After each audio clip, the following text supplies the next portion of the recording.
Hey, Dr. Fred, TMT. Check out this box right here. So here's my question. Are you doing hard work or inner work? Are you doing hard work or inner work? See, we were all raised with this model that, man, if I work hard, I'll just be successful. It's like this box. This is our humanity. And what do? We have this impression of ourselves based on this box.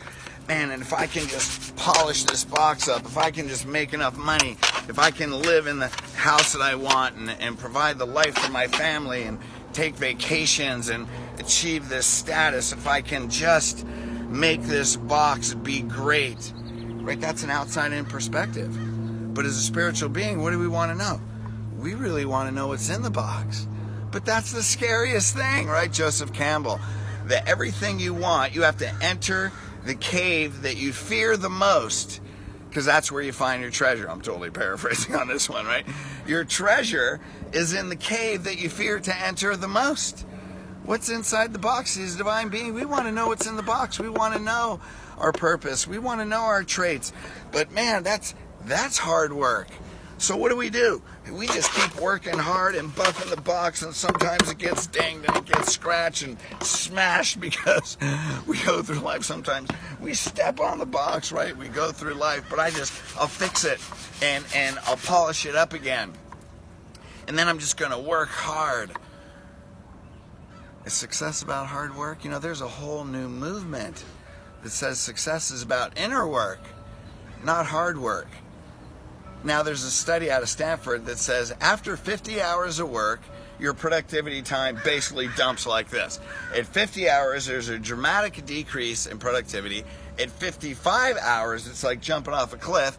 At 70 hours of work, there's no difference between 55 hours and 70 hours. I'm just saying, that's what Stanford says, right? They have a big department on human behavior. So 15 hours, you didn't really produce that much.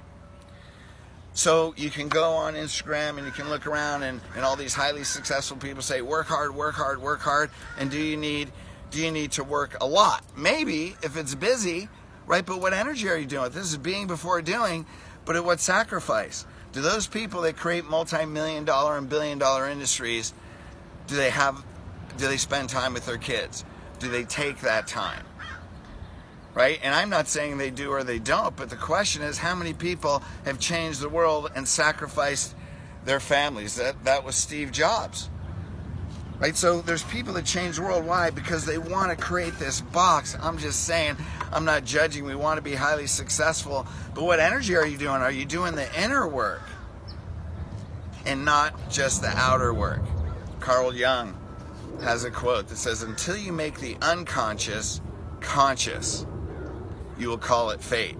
What's that mean? Until you find your gifts in the box, you're going to do unconscious patterns. You're just going to be polishing the box. Right?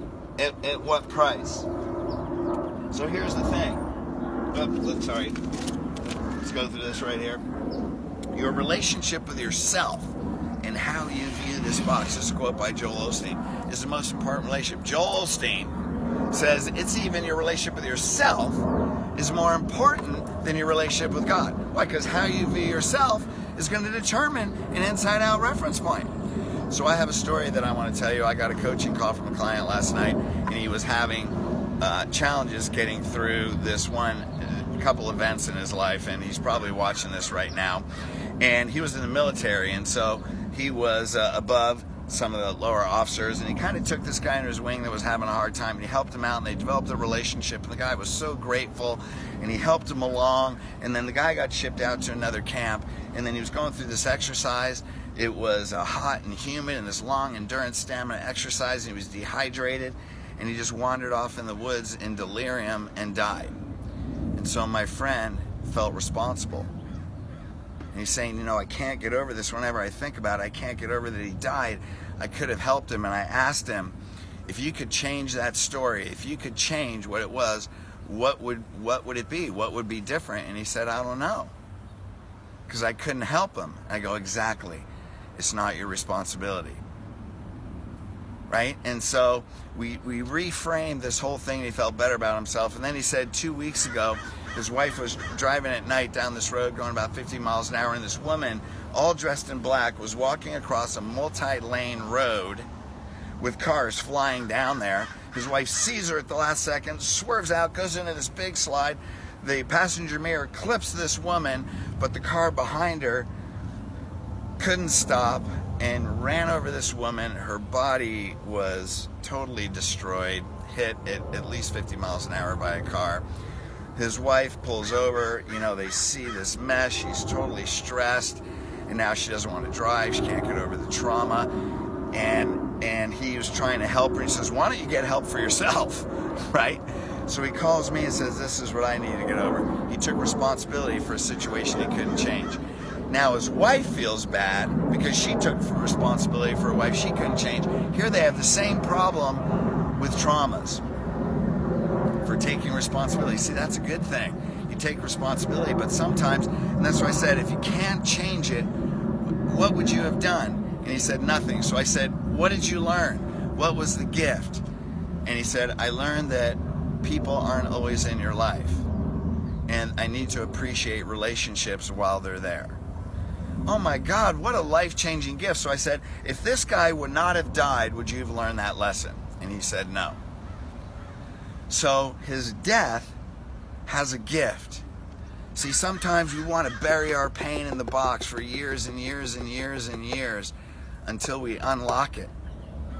So I said, go to your wife, and the thing that I would do is I would appreciate her, because what could have happened, she could have avoided that woman, gone into a slide, rolled her car, and been killed, and you would have been getting a call from the state trooper that night saying your wife crashed her car and she's dead. That would have been a very different scenario than you driving to the scene, picking her up and driving her home. Wouldn't you agree? So I said I would take that lesson that that guy in the military gave you, and I would just love your wife. And you don't have to try and fix her. All you got to do is tell her you love her, and then have her call me and help her see it from a different perspective. But I'd say I'd go home and I'd hug your kids, and I would learn that one day your two boys and your daughter's going to be married off, your boys are going to be married off, they're going to have their own lives. Who knows what country they're going to live in? So you may not see them all the time. They may live in a different state. So can you just appreciate what you have right now? And that was a totally different. He thanked me. He was actually, I could hear he's getting choked up and crying, because sometimes we have to look inside the box, and that's the hardest thing to do. But we have a key. This is our God key, right? This is our innate. This is our divinity. One little key can open a box that changes everything in your life. So we put that key in and we open it. Got to turn it the right way. So what's in that box? You guys want to know what's in the box, don't you? Oh, man. It's a loving heart. Look at that. It's our big heart that God gives us to love humanity. Isn't that amazing? That's in the box. What else? It's a wallet. This is our finances, because we're truly abundant, and money is an emotion, right? It's a resource. It's a tool to fulfill our soul purpose. And we're abundant in our spirit. We get inside the box in our loving heart, and we love people. Man, this comes second. When our primary objective, our primary value is to add value to people's lives. What else? We have a soul purpose, to be a light in the dark. Hey! To be a light, the light's supposed to work. To be a light in the darkness, right? So other people, that they don't want to look at the box, that we can say, wow, there's gifts in there that God gave you. By the way, look at these hinges. See? Small hinges move really big doors. It's the smallest thing in our life that really opens up who we are. Oh, there's my light. See, we can be a light. What else do we have in the box? Don't peek. We have our love, faith, joy glass. Because when we drink, I drink off this every day. When we drink off this, what's a reminder? Man, that I'm in joy, that this is in the box. This is who I am. Why do we need to be reminded? Because we're always going to see this. But every divine being wants to see conscious of ourselves. Every divine being wants to know. And what's the last thing in here? Whoa! Look at this! And if you need a tool to associate with your divinity, get through your past, help see things from a new perspective, because all the coaching and helping people get through their pain and back into love and joy all came from stuff from here. Came from training on Tony Robbins, understanding the mind, and then always coming back to spirituality. Just always coming back to what's inside the box, because the smallest key makes the biggest difference. Right? Opening the box is not hard work. It's inner work. So let's do our inner work. Let's associate with our gifts. Let's appreciate ourselves and all the relationships in our lives. And the quality and the joy of our lives will be our success. You'll have all the money you want. You'll have everything you need, because we seek the kingdom first. What's that mean? Open the box. Then all things are added. Hey, there's lots of people that are running around with a closed box, working hard, working hard, working hard. Hey, this can be the key. So share this, comment, put that key in the box. Let's look inside us, and let's live from an inside-out reference point. All right, you guys, love you. Hey, go to Amazon, go to Audible. This is a great tool right here. Love you. See you next week. Open your box.